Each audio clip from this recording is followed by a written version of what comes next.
विद्यालय रे शिक्षक अभाव 2टी कोठरी रे 8टी श्रेणी चली शिक्षादान। शिक्षा नीति रे फेल मारिछि डबल इंजिन सरकार। शिक्षा नीति रे बाहा बाहा मारुथुबा सरकार रे शिक्षक अभाव। एभली परिस्थिति कल्लामुंडा ब्लॉक रे देखिबाकू मिलिछि। अनेक स्कूल रे केउठी जणे शिक्षक तो केउठी 2 जण शिक्षक स्कूल छात्र छात्री को शिक्षा दान देउछंती। एपरी दृश्य कलाहांडी जिला कल्लामुंडा ब्लॉक गजबाहाल पंचायत अधीनस्थ कौंसिल ग्रामर सरकारी उच्च प्राथमिक विद्यालय रे देखिबाकू मिलिछि। स्कूल रे मोट 76 छात्र छात्री थिबा बेले शिशु बाटिका रे जणे शिक्षक रहिछंती। आहुरी 8 श्रेणी को 3 जण शिक्षक थिबा बेले जणे ईएल रे अछंती। शिशु बाटिका को बाद दे 2टी श्रेणी गृह रे शिक्षादान हेउछि।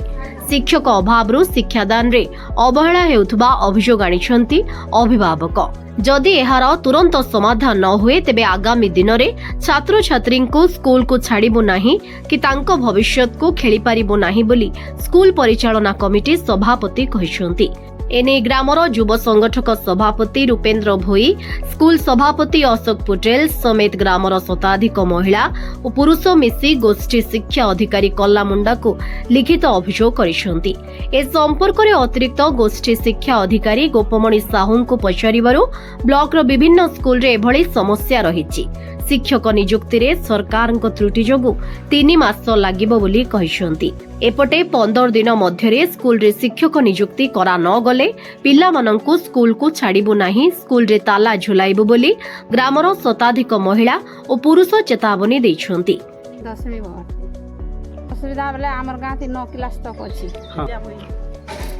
आमे तो डबल इंजिन सरकार बयनु हमर छात्र सब बेकारी हो मास्टर ने कि किछ नहीं। गुटे क्लास ने 3-3टा क्लास छुआ पुता के भरी दउछन पहले केंदा छुआ पुता पाठ पढबु। स्मिता गुरु आमर असुविधा होचे आमर कौंसिल गाँ गजबाल पंचायत कलाहांडी जिला ब्लॉक कल्लामुंडा। आमर ए स्कूल रे मात्र 4टा शिक्षक अछंती। एठारे 9टी क्लास अछि।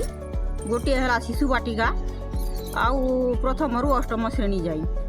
एठारे मात्र 3टी शिक्षक थिबारु पाठ पढ़िबारे छुआ मानकु बहुत असुविधा होउछि। समस्त छुआ मानकु एकाठी बसाई खाली समय नष्ट करा जाउछि। भल भावरे शिक्षा दिया जाउ नाही। एनु छुआ मानकर भविष्यत सबु अंधार हेबारे जाउछि।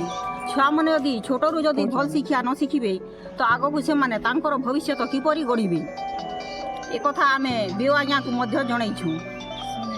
मोर ना अशोक कुमार पटेल, मुई कौंसिल सरकारी विद्यालय सभापति।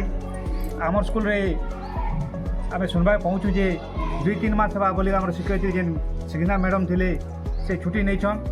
ई छुट्टी भीतर जदि आमर स्कूल रे 2टा आज्ञा अछन, ई 2टा मास्टर रे आमर स्कूल केंता करी पाठ पढ़ाई पारबा। इना 2 मास जदि छुट्टी नेबे जे पाठ पढ़ाई नहीं पारला बोला आमर छुआ मन के काई स्कूल रे पठामु काना पाठ पढ़ा हवा।